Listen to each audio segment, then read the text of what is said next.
One thing that struck me listening to all of the different presentations is that it seems to me that one fundamental question that always comes up is the relation between definition of identity from the outside and from the inside. So, you were talking about groups asserting their identity, but it's also clear that others are defining their identity as well. And I wonder if you could comment some on the interplay between those. And I also wanted to throw out a factor that I think kind of cuts across this that's important, and that's marketing.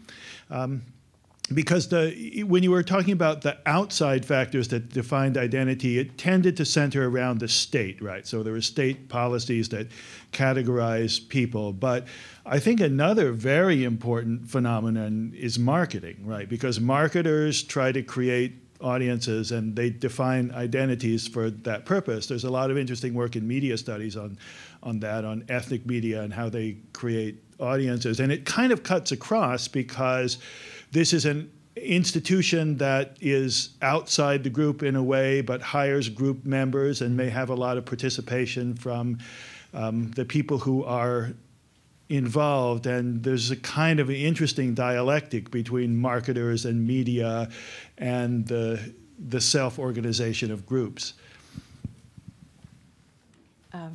I'll just say something briefly that perhaps my colleagues want to jump in. Right, I would definitely agree. I did talk about the state and other authorities that kind of ascribe or create certain categories specifically related to race that then, ethnic groups have to deal with, right? But I would say that I would definitely agree with you that it's really social institutions, not just the state. But I would say that at least in the US, it seems like the state has created racial categories and then social institutions pick those categories up, either because they get state funding or because, again, that's the way in which, if they want to interact with the state or other sorts of government officials, that's the language that they have to use. And ethnic groups in the United States have really had to play that game.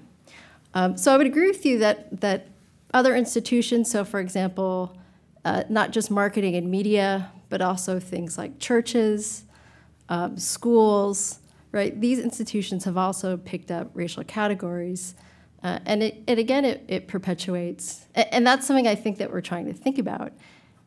Perpetuating these categories, what does it mean and how should we think about them?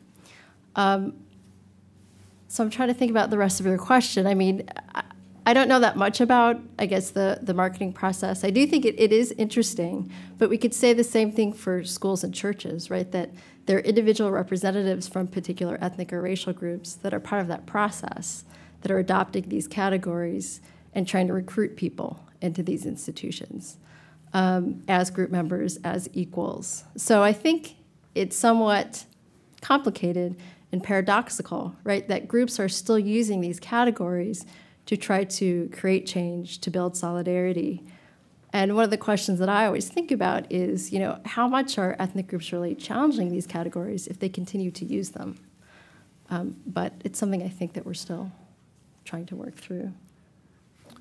I would just add that I think the whole field of media studies and marketing in particular is actually a very useful window to get a calibration of kind of what is the climate, the kind of discourse around race in a society. And so I've always wanted to do a ethnographic study of a kind of Madison Avenue accounting firm, because I think in some ways they explicitly talk about racial categories and play with them in a very explicit fashion in which the population at large is afraid to do, right? So it's one of those few continually existing entities in which people very easily float lots of very stereotypical visions of various groups. And so on that, but I think the real question for me is,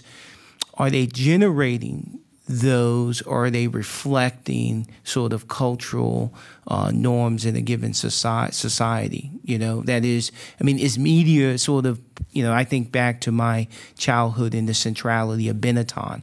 That is, Benetton was this organization that sort of put together this very multicultural vision of the United States, and very diverse groups of people. And one of the first people to sort of do this kind of advertising. The question I always had was, did Benetton sort of a priori sort of provide this vision for the United States, or was it reflective of a kind of current moment in which kind of culture wars were occurring, and there was sort of a different vision of what it meant to be multicultural? I raised that more as a question than a definitive answer. I was just going to add that the direction of causation is a brutal question, but what Dan's question brought to mind for me was Toni Morrison's novel *The Bluest Eye*, where the media is instrumental, or the advertising and commercial sector is instrumental in promoting racialized beauty standards through Shirley Temple in the movies, or white dolls being the only dolls that are of significant availability to young girls. Yeah. I think one of the good things about this discussion has been the nice sort of intersection of talking about agency from the bottom up and structure from the bottom down.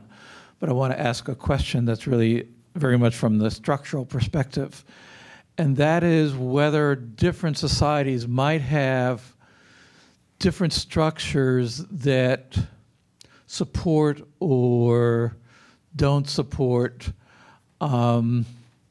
cultural landscapes in the sense of pan-ethnicity and ethnicity.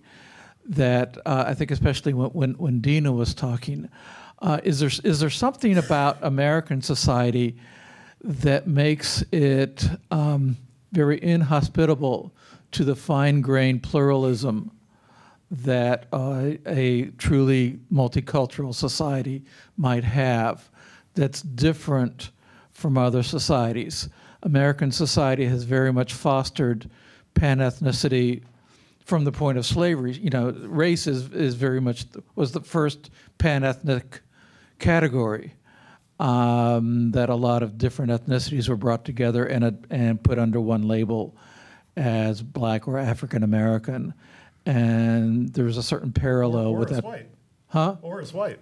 White came later. Yeah, but I mean, it's a pan-ethnic category also. Yeah. White was the second pan-ethnic category. And so there's been very much this tendency toward creating pan-ethnic categories. And I'm not sure how different that is from other societies. If you look at another large society like Brazil, or a society like China that has, 60 official ethnicities. Is there something at the macro level that determines a more pan-ethnic kind of structuring and less tolerance for fine-grained plurality? I'll take a stab at that from the vantage point of those two countries. I mean, I think there are different structures, right? I think what I'm fascinated by in thinking about the comparison of the United States to Brazil is that despite those distinct structures, right? One, which is sort of embracing a kind of pluralism. Think about the umpteenth number of racial categories that Brazil has in comparison to that kind of ethno-racial pentagon that Hollinger talked about that reflects the United States. And yet, and I sort of think about this, and I don't have an answer to it, but, two of the key fault lines for racial boundaries in the United States have been segregation and intermarriage, right? And you sort of look at Brazil, those are fault lines that are not central to the reproduction of racial inequality in Brazil. And yet, in terms of the outcomes of, drastic racial ethnic inequality, they both have, similar patterns, but very different mechanisms are sort of generating those outcomes, it seems to me. And so I say that only to sort of provide insight into that. I think their structures are different, but I'm not sure if what we care about is the outcomes.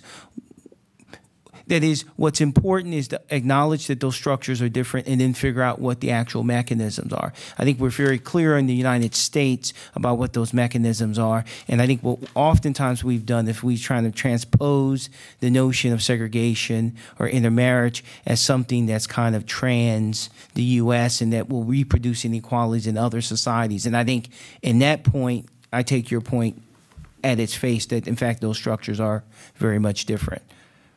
Well, if anything, what the U.S. experience demonstrates is that intermarriage and desegregation do not necessarily produce racial equality. How so? Well, they haven't.